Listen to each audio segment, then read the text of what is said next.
Et donc ce sera en breton, comme vous vous en doutez. Je vous remercie de placer vos écouteurs.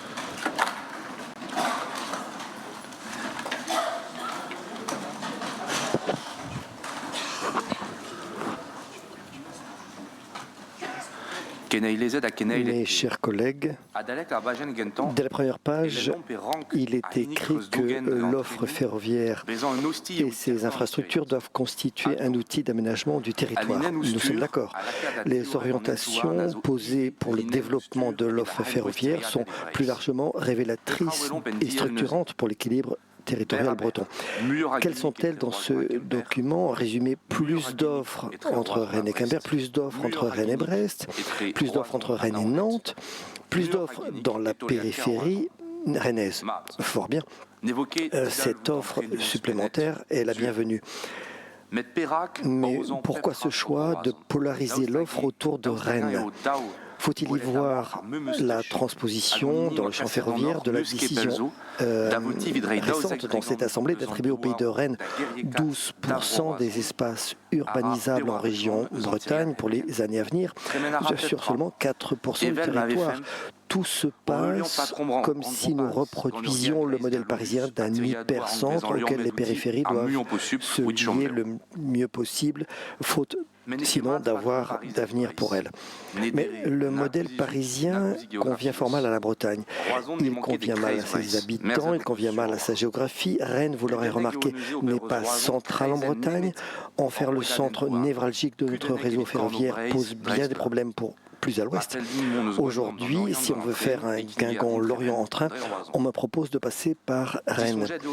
Les liaisons nord-sud en Bretagne occidentale sont les grandes oubliées de ce plan. Il y a pourtant une ligne entre Saint-Brieuc et Auray, mais on n'y fait plus passer des trains.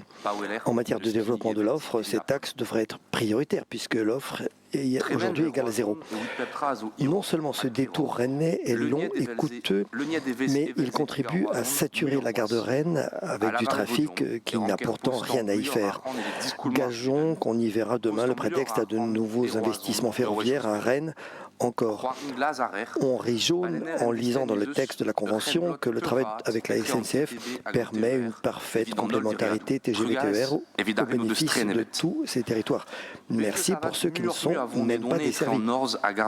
Pourtant, il y a de plus en plus de mobilité nord-sud, de mobilité entre l'intérieur et le littoral. Par force en partie, puisque les Bretonnes et les Bretons sont chassés des littoraux par la crise du logement, mais qu'on ne constate pas le même déplacement pour les emplois. Pour tous les évincés du littoral, c'est la double peine. Ils sont chassés de chez eux, condamnés à des trajets en voiture de plus en plus longs, de plus en plus chers.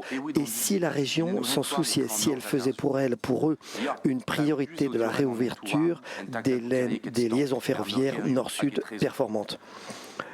Alors oui, il est utile de développer le transport ferroviaire dans les espaces urbains denses, dans les métropoles entre elles, mais s'en contenter sera perçu comme un abandon, à juste titre d'ailleurs.